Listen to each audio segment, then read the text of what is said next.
meu nome é Carolina Miralha, estamos mais uma vez num podcast maravilhoso para informar vocês. Um podcast com a doutora Ana Tereza Basílio, que hoje novamente está aqui abrilhantando a nossa tarde, a nossa manhã ou a nossa noite, dependendo de quem está assistindo. A gente está aqui no podcast agora, é a vez delas. E hoje com uma temática muito importante, hoje do que está acontecendo no Rio de Janeiro, as transformações tanto positivas quanto negativas. Vai falar agora sobre o posicionamento e a visão dela sobre essas questões que estão acontecendo de violência policial no Rio de Janeiro. Isso, agora é a vez delas, é maravilhoso para a gente trocar ideias, dar perspectivas aqui sobre os mais diferentes temas, né? É muito importante a gente estar debatendo temas atuais. E hoje a gente está aqui, pessoal, para discutir uma questão que causa imensa preocupação. Enfim, tenho certeza que a toda a população do estado do Rio de Janeiro. É a violência policial. Nosso estado não sai das manchetes, né, Carol? E tivemos uma tragédia, uma situação muito triste no dia 7 de agosto, que foi o falecimento do menino Tiago, de 13 anos, assim, no início da vida dele. Um rapazinho que só jogava futebol e foi pego por uma bala. Eu acho o seguinte, Carol, esse estado de coisas é mais do que inconstitucional. Esse é um estado de coisas da barbárie. Eu também fico bastante comovida quando também policiais que estão tentando fazer a defesa da sociedade são baleados. Também é muito triste, porque eles estão defendendo a sociedade.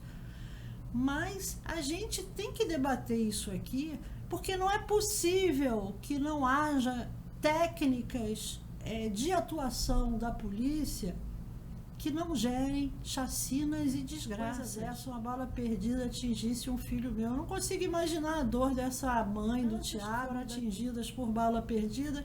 Eu acho que esse é um tema que não é uma questão política de direita ou de esquerda, é de coisas. E dia 17, Carol, de agosto, a gente visualizou que houve um movimento grande de famílias de vítimas lá na frente do Palácio do Governo. E, assim, é uma situação, é um sofrimento que não para. Muda governo, passa governo e a gente continua com uma letalidade altíssima nessas operações policiais. Seja a morte de inocentes, seja a morte de policiais. Não é possível que tecnicamente não haja forma de segurança pública. O combate não doutora Ana, o combate contra a violência é ao contrário, né? São estudos, são métodos que a gente consiga coibir e não ajudar a ter mais violência, porque uma morte seja de um inocente ou seja de um bandido,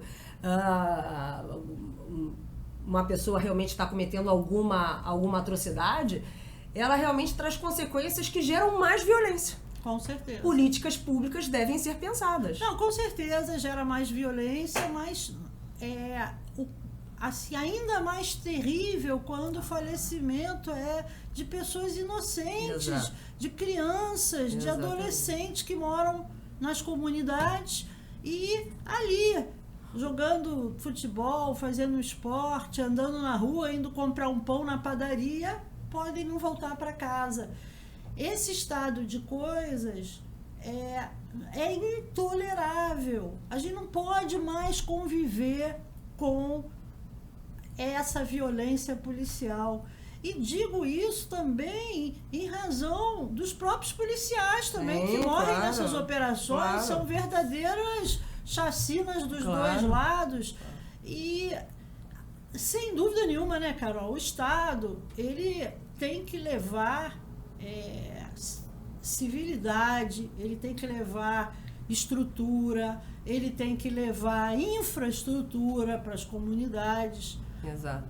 E tem que levar segurança também. Exato. Ele tem que se munir de políticas públicas eficientes para que isso não ocorra como está ocorrendo. A gente tem crianças morrendo, a gente também tem que pensar que morar em comunidade não quer dizer que a pessoa ali só por morar em comunidade também pratique algum crime. Tem cidadãos de bem, tem pessoas realmente trabalhadores, estudantes, como aconteceu essa fatalidade, não é nem fatalidade, mas realmente a falta de preparo em combater, entrar num local onde existem crianças, pessoas, de forma mais efetiva, exatamente. Pensar em formas mais efetivas. Existem formas mais efetivas.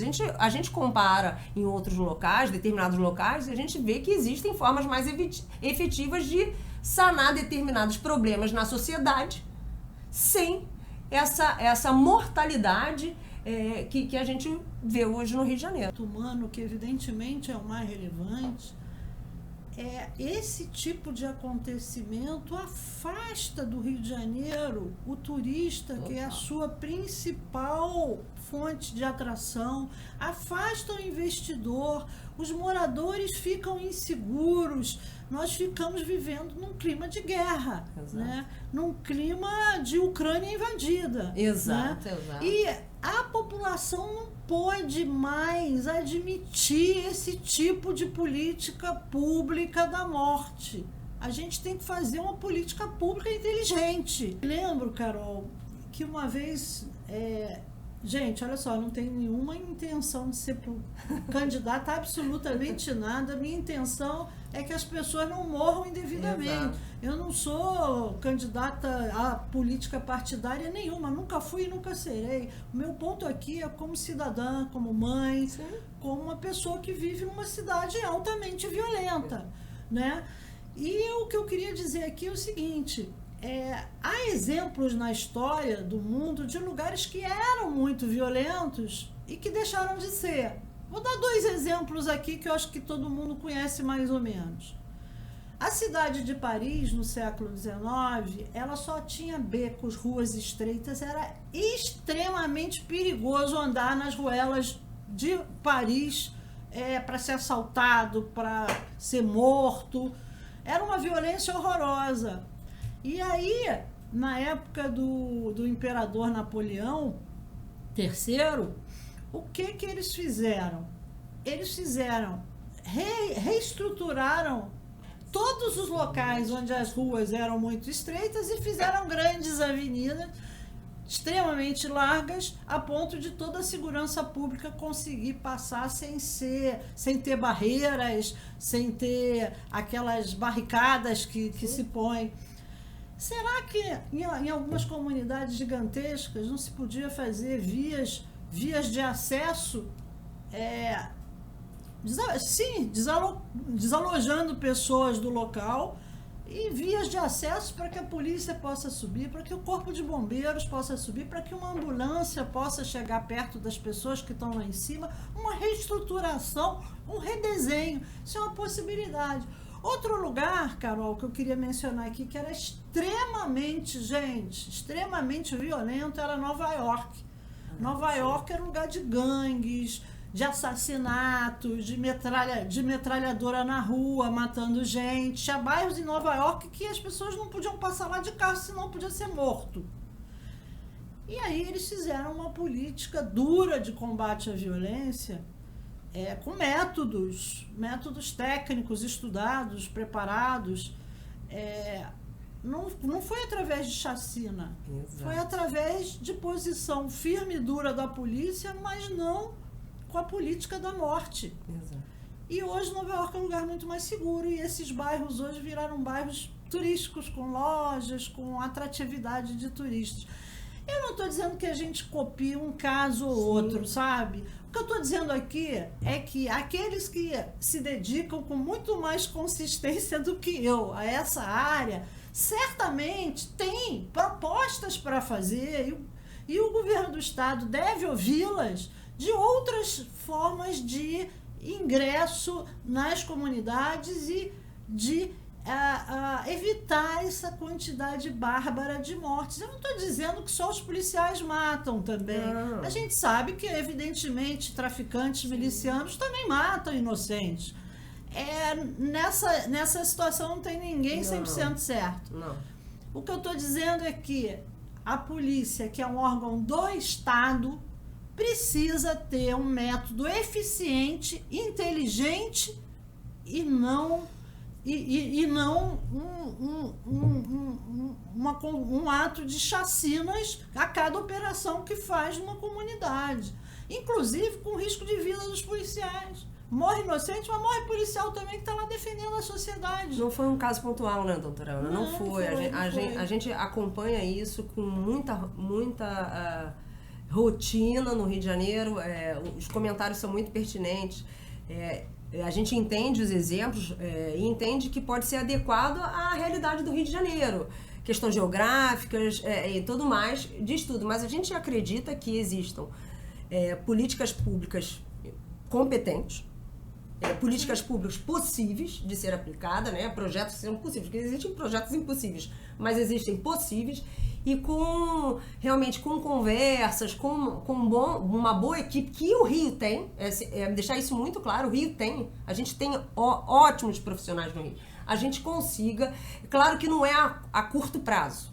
Não, nada é a curto prazo, mas é preciso que se comece com uma política diferente, com uma política mais inteligente e uma política mais civilizada. Sim, porque não é possível, não é possível a gente ler mais esse tipo de notícia terrível de assassinato de crianças, de adolescentes, de morte de policiais, de morte de dezenas de bandidos. Aí tem gente, mas você está defendendo bandido? Não, eu estou defendendo a civilidade. Exatamente. E aqui no Brasil, nosso povo elegeu um Congresso Nacional que não aprovou pena de morte. Isso já foi objeto de muita discussão e não foi aprovado. Então não vamos aplicar uma pena que foi reprovada pelo Brasil e ainda mais de maneira indiscriminada. Eu acho que a gente está aqui clamando por civilidade, por segurança e por paz, né? No nosso estado, na nossa cidade, que a gente ama viver aqui,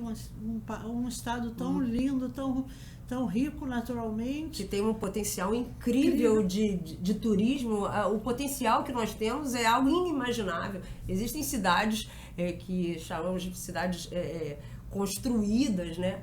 Nossa cidade é uma natureza exuberante convivemos com isso, a natureza, a gente está na cidade dentro da natureza ou vice-versa, então a gente tem um potencial incrível, a gente espera realmente, a gente se solidariza com a família do menino Thiago, infelizmente, a gente espera que isso não ocorra mais, a gente fica muito realmente comovido.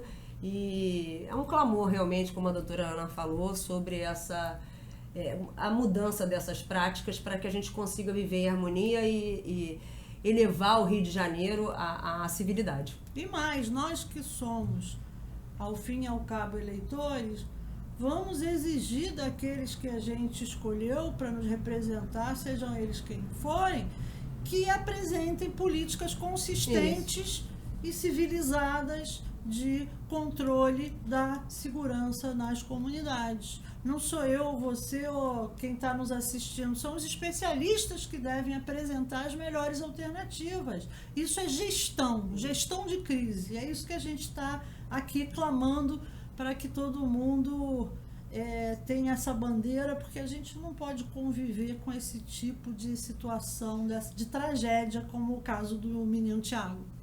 Maravilha, doutora Ana Tereza.